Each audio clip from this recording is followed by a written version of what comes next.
started.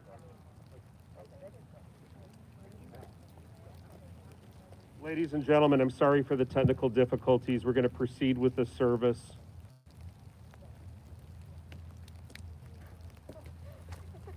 As Beverly's coming forward, in a moment of lightness, we were saying that Herb would have not been complaining. He would have been calm, patient, something we can all learn from. Well, okay, I'll just make a few words about my husband that I'd like to share with you. He was an outstanding person of great character and integrity, like Rabbi said. We were married for 22 years, wonderful years. Herb and I came from similar backgrounds. Our parents were Eastern European immigrants. We were both raised on the west side of Chicago back in the 1930s and 1940s. Also, I believe we were also born in the same hospital, Mount Sinai Hospital, on the west side of Chicago. And incidentally, both our fathers were named Samuel. Herb and I attended the same high school, Marshall High School, and Herzl Junior College, and became teachers in the Chicago public schools. Herb taught elementary school at Von Humboldt and water schools, and I taught at our alma mater, Marshall High School. Besides his academic achievements, Herb was a great basketball player in high school and junior college.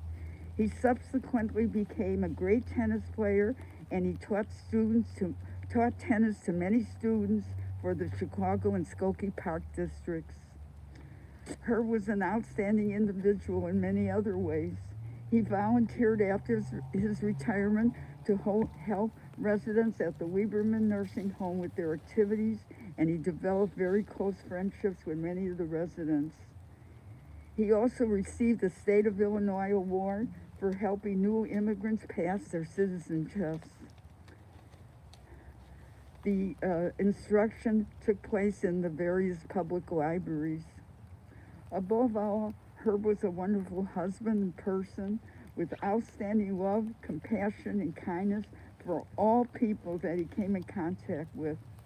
I will live him forever because he represents all the positive qualities of a husband, father, grandfather, brother, uncle, human being, friend, citizen, and member of the Jewish faith. May God bless his soul in heaven. Thank you.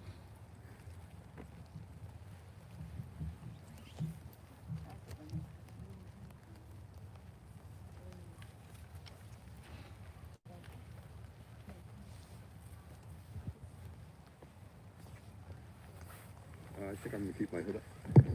I think I'm gonna keep my hood on if you don't mind. Wasn't expecting to deal with all this snow. Can you hear me okay? Yes. All right.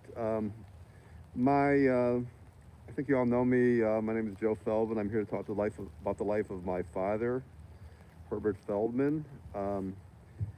Dad passed away on January 13th, 2021. He had been suffering from a variety of health issues on and off for several years. This started back in Deerfield Beach, Florida, where Dad and Beverly own a condo and enjoyed relief from the cold Chicago winters for many years. Kind of wish I was there now. It was hard seeing Dad not in the best of health in the last year or so, given how athletic and active he had been well into his 80s. Janice and I, and sometimes Vivian, have exchanged hundreds of texts and phone calls trying to keep each other current on his latest improvements or setbacks health-wise. Today finally gives us an opportunity to reflect not on his latest health issues, but on his life as a whole. And it was indeed a life that he could be very proud of. It started on the west side of Chicago, where he grew up with his parents and 3 older brothers. It was clear from his modest upbringing that Dad valued every dollar he had, and at the same time really valued family. He remained close with his brothers, with Uncle Eddie through the postcards. Uncle Rudy was a frequent visitor to us in Skokie before he moved, and eventually ended up in Las Vegas, where he was frequently visited by Dan and Beverly during his later years. And Sidney was always the local brother who lived a few minutes away in Skokie. It's of great comfort to us that Uncle Sidney is lying here in West Lawn, just around the corner. My father was an elementary school teacher at Waters Elementary in Chicago. I remember he founded a school newspaper called the Waters Splash.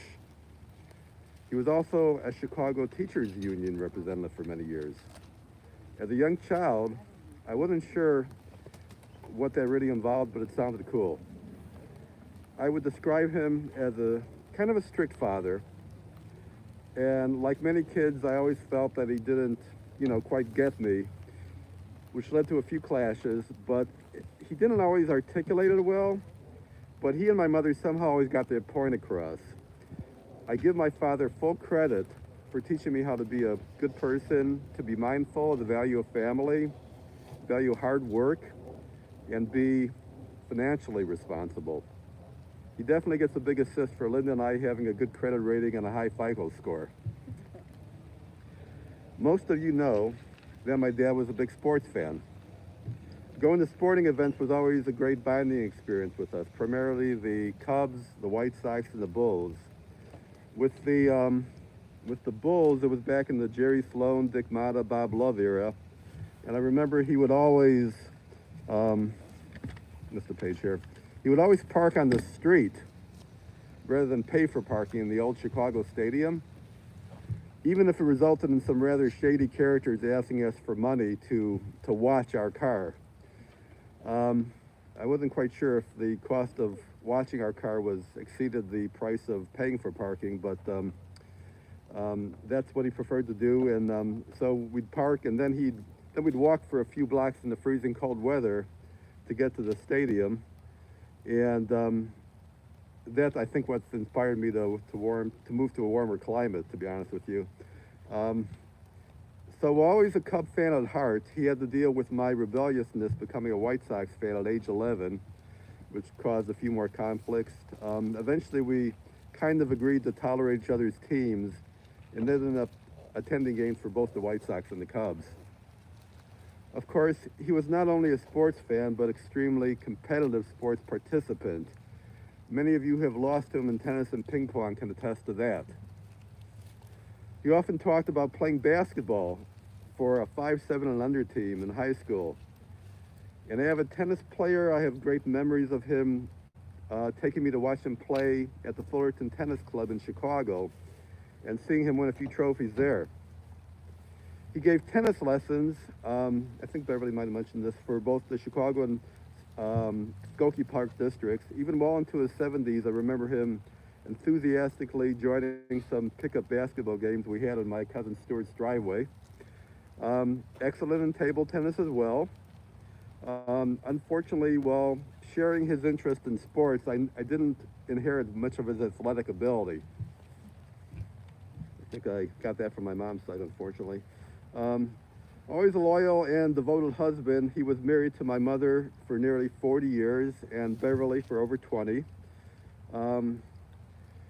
It's definitely cool that my mother's out there too watching this. And my mother, I don't know how many people remember my mother, but she kind of had some difficulty getting out of the house. It would take her a while to check the pilot light in the stove and kind of check the front door. And Beverly never had that issue. She was able to get rid of the house and actually was able to open up some travel opportunities for my dad that he didn't have much with my mother. In addition to the frequent trips to Las Vegas to visit Rudy and the winters in the condo in Florida, they traveled to several other locales, and they seemed to hit nearly every presidential library. As I mentioned, his last years were sometimes difficult with the health issues, but even then we managed to squeeze in some good memories, like when I spent a week with him in Morton Grove while Beverly was out of town, and then Helping him and Beverly get settled in Florida during their final stay there was nice. I think it was just 3 weeks, but I know they enjoyed that one little final stint there in Deerfield Beach. But the courage he showed, the courage facing the health issues head on and never giving up, always fighting to see another day, cooperating with his caretakers and forming a lasting bond with many of them, that all proved to be inspirational for all of us should we ever face that situation ourselves. So in conclusion, to my dad, I just wanted to say thanks for everything. We all love you and you will be missed. But more importantly, you will continue to live on, not only through the memories you provided for us, but for the example you've set for all of us to follow. You'll always be a part of us. Rest in peace, Dad.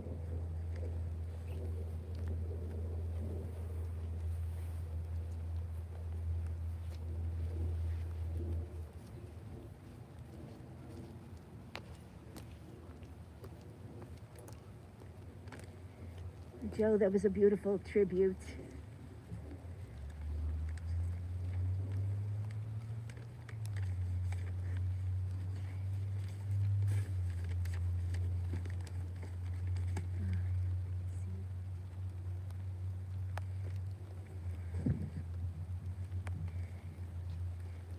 In Pirkei Avot, Ethics of the Fathers, Ben Zoma says, "Who is wise? He who learns from every person. Who is strong? He who masters his evil impulse. Who is rich? He who is happy with what he has. Who is honored? He who honors others." This is a description of our beloved Herb. His sterling character and gentle ways were loved by everyone who knew him. He was open to learning from everyone and respected other people's opinions.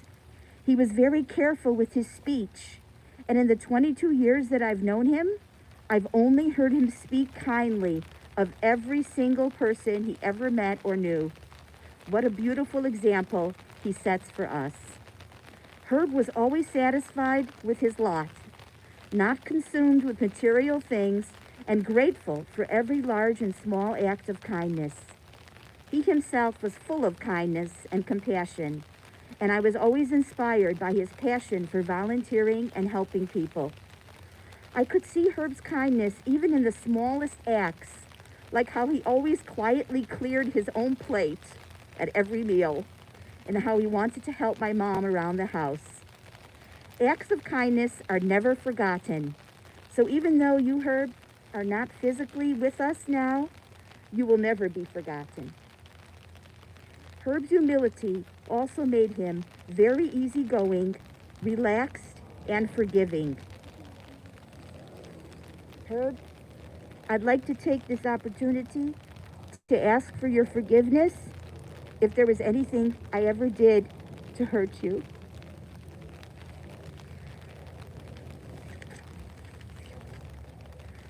I cannot adequately describe how happy and blessed I felt when Herb came into our family. I remember that my mom and Herb's wedding took place 22 years ago during the week that we read Parshat Lech Lecha, which tells the story of the new journey that Abraham and Sarah were about to begin, leaving their birthplace to build a new home in the land of Israel. At the wedding, I spoke about the new journey that you and my mom were about to begin together. And what a beautiful journey it has been for both of you, full of many special family celebrations, exciting travel, including Herb's first visit to Israel, winters in Florida, time with friends, and sharing life and love together. Herb and Mom made a great couple and really complemented each other very well. My mom took Herb on lots of adventures and travel, and Herb brought my mom a sense of calm and support. Mom loved you so much and always wanted to take the absolute best care of you. Herb,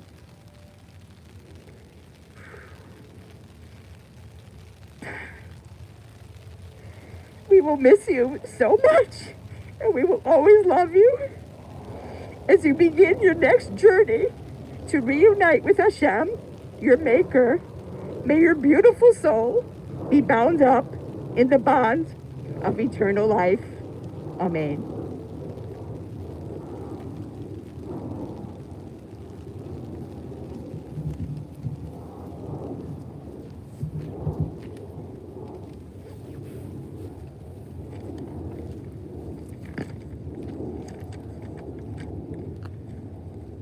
There's a famous Jewish proverb in Mishlei: grandchildren are the crown of their elders, and the glory of the children are their ancestors.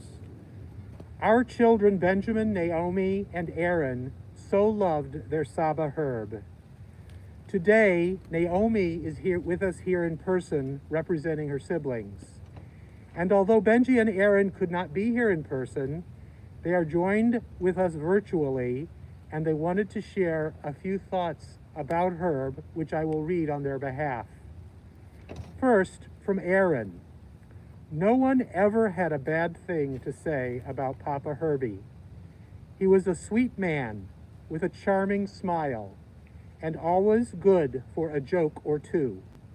He was beloved by everyone that knew him, and I will miss his presence dearly. And from Benji.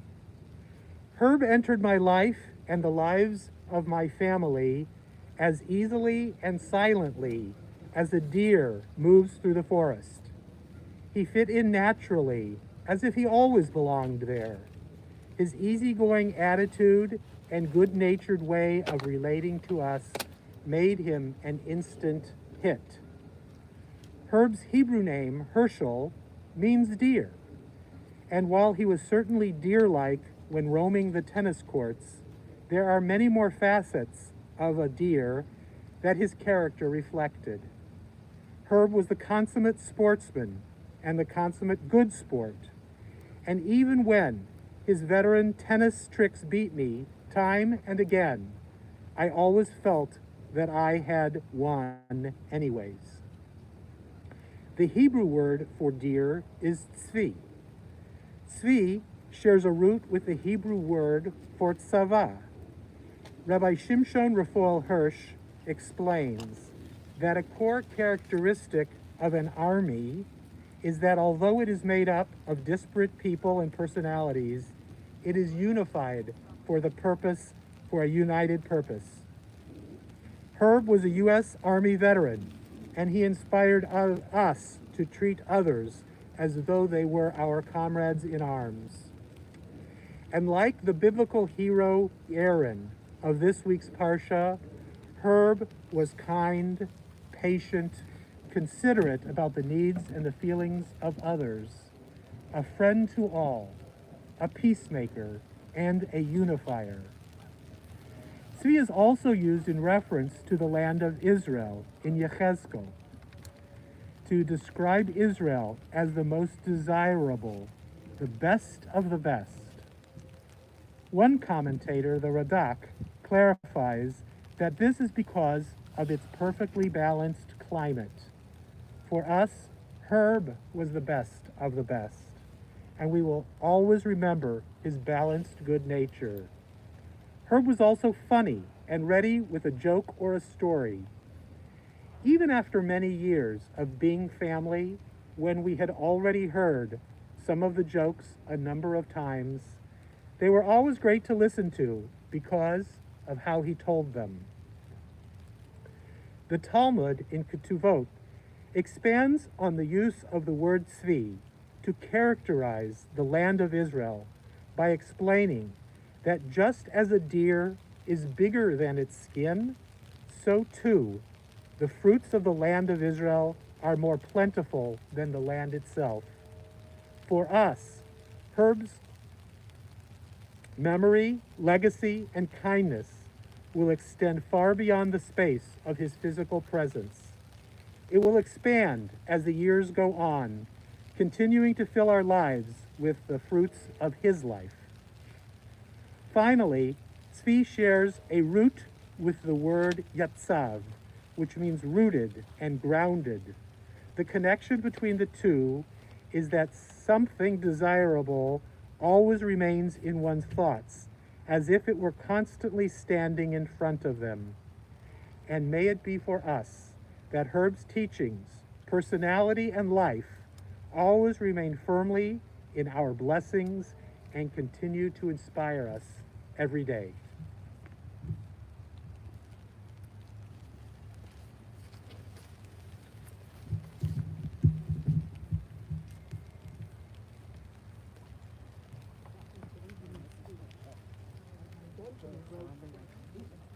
I'm going to say a couple words and then.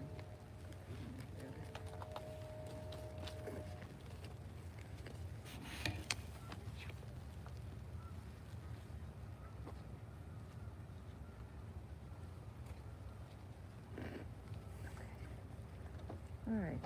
I'm going to make it quick because I know it's not the nicest weather out here, and there's not much left to say after all those words. I think everyone pretty much covered everything. Okay, so I'm going to say a few words and then I want to play a song because I don't think anyone mentioned my dad's love for music that he passed on to us. And it was a wonderful thing because music is so important in my life. So basically, I just want to say I'm proud to say that I feel like I inherited my dad's personality of being very easygoing, positive outlook on life, and his temperament. With all the positive things that were said, I agree with everything, but of course he was not perfect, as none of us are perfect. And I do forgive him, as he taught me to be a forgiving person. I forgive him for choices that he may have made that were hurtful to my family, or choices that were made for him that he allowed to happen. I don't believe in holding grudges against people, and he definitely never did. But I have become a stronger person due to some of those choices, so I thank him for that. I'm grateful that I got to see him in person last Sunday and say goodbye to him while he was still living. So I really have nothing else to say except that he should rest peacefully now, and he fought hard, and he definitely deserves to rest. So I want to play a quick song now due to his love of music, and it's one of his favorite songs that I remember as a child he used to sing around the house, and we used to laugh at how he tried to sound like a opera or baritone or something, like a crooner. So this, and it's sung by one of his favorites. Because it is Erev Shabbat, we actually do not recite El Malei Rachamim, but instead we'll recite one more verse of Tehillim. Shir Malot Mimamakim Karaticha Adonai Adonai Shema B'Koli Tiyena Uznecha Kashuvot Lekol Tachanunai Im Avonot Tishmor Ya Adonai Miyamod Ki Amcha Slicha Leman Tivarek Kiviti Adonai Kivta Nafshi V'lid Baruch Alti Nafshi L'Adonai Shomrim LaBoker Shomrim LaBoker Yachel Yisrael Adonai Ki Im Adonai Chesed V'Arbeimo V'Du V'Hu Yiftet Yisrael Mikol Avonotav. At this point we'll rise and accompany Herb to the graveside. And while that's going on, we're actually going to play the song that you intended to sign.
will be better for this, that one man.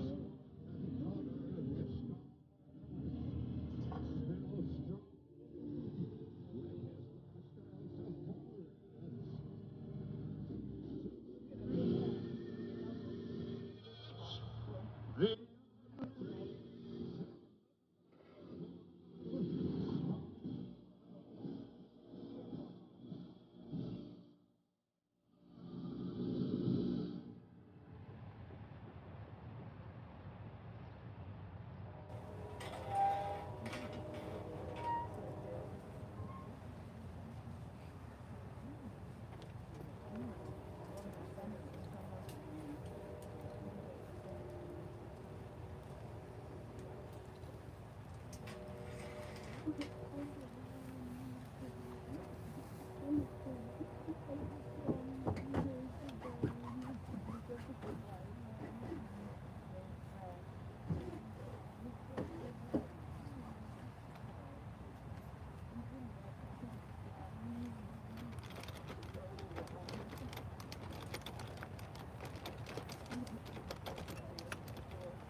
Ladies and gentlemen, you've brought your own shovels.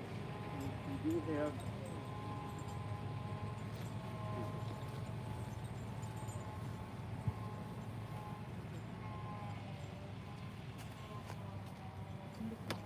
there is sand and cups here. If you want to put some earth in using one of the cups, when you're done, please dispose of it.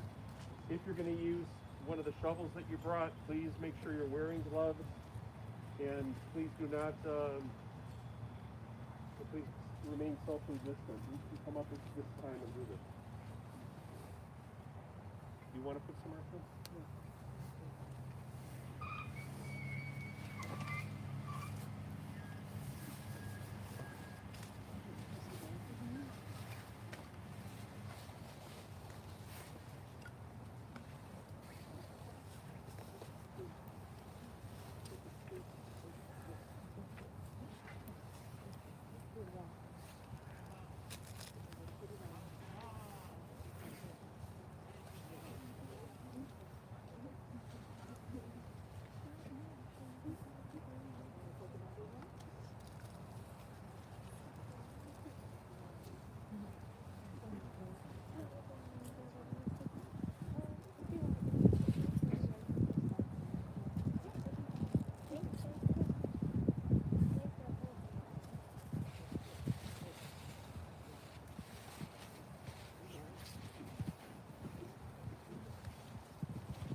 want you to sit down here. You don't want to sit?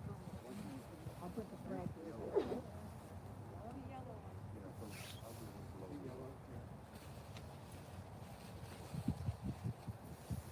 If you want to start putting some earth in the grave, you can start on that side. There's a board. I recommend you put the shovel down on the board and push it in. You're supposed to do the first shovel upside down. Also, do not pass the shovels when we set them down. The first one, just put in somewhere there upside down. It's not supposed to be an easy task for the first one.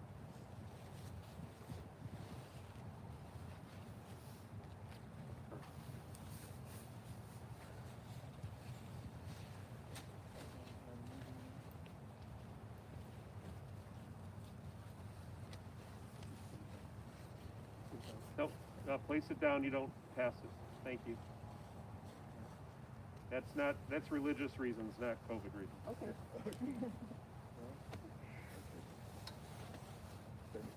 First one upside down.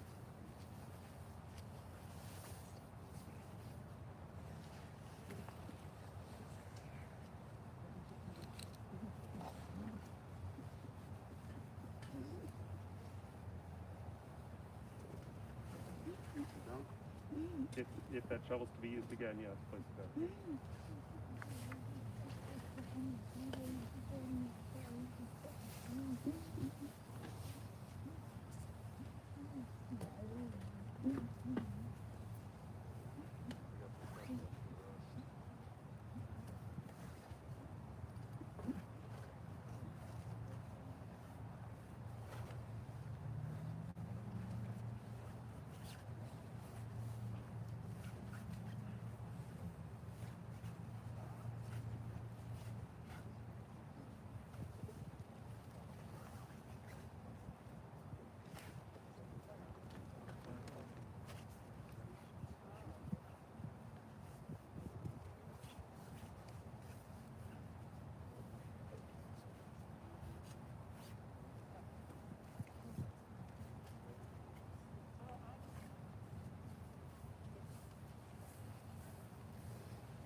I'm sorry. Is the reverend still here? He is. Should I go around? Or?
cemeteries we go to are all sand. Yeah, there really is.